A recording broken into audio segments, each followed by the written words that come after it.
राधे राधे। आज आप सुनिए कार्तिक माह महत्तम का 14वां अध्याय। कार्तिक मास का आज लिखो 14वां अध्याय। श्री हरि कृपा करे, श्रद्धा प्रेम बढ़ाए। तब उसको इस प्रकार धर्मपूर्वक राज्य करते हुए देख देवता क्षुब्ध हो गए। उन्होंने देवाधिदेव शंकर का मन में स्मरण करना आरंभ किया। तब भक्तों की कामना पूर्ण करने वाले शंकर ने नारद जी को बुलाकर देव कार्य की इच्छा से उनको वहां भेजा। शुंभ भक्त नारद शिव की आज्ञा से देवपुरी में गए। इंद्रादि सभी देवता व्याकुल हो शीघ्रता से उठ नारद जी की को उत्कंठा भरी दृष्टि से देखने लगे। अपने सब दुखों को कहकर उन्हें कष्ट नष्ट करने की प्रार्थना की। तब नारद जी ने कहा, मैं सब कुछ जानता हूँ, इसलिए अब मैं दैत्यराज जलंधर के पास जा रहा हूँ। ऐसा कह नारद जी देवताओं को आश्वासित कर जलंधर की सभा में आए। जलंधर ने नारद जी के चरणों की पूजा कर हंसते हुए कहा, हे ब्राह्मण, कहिए आप कहाँ से आ रहे हैं, यहाँ कैसे आए हैं? मेरे योग्य जो सेवा हो उसकी आज्ञा दीजिए।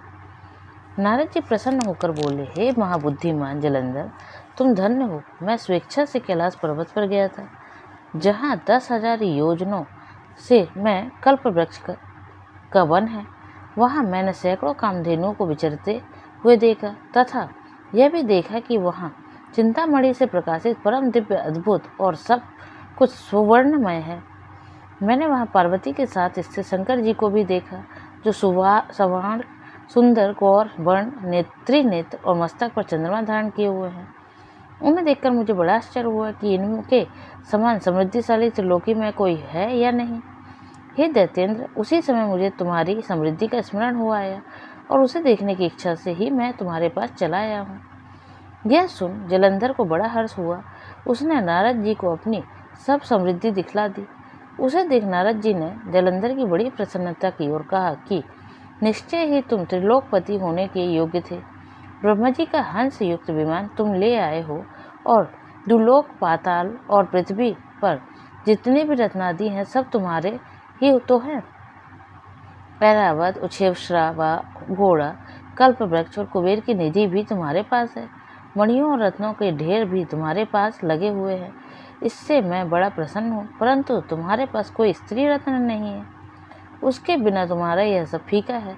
तुम किसी स्त्री रत्न को ग्रहण करो। नारद जी के ऐसे वचन सुनकर दैत्यराज काम से व्याकुल हो गया।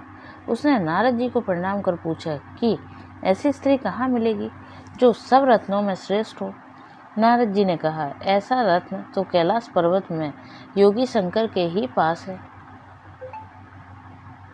उनकी सर्वांग पत्नी सुंदरी पत्नी देवी पार्वती बहुत ही मनोहर है। उनके समान सुंदरी मैं किसी को नहीं देखता। उनके उस रत्न की उपमा तीनों लोकों में कहीं नहीं है।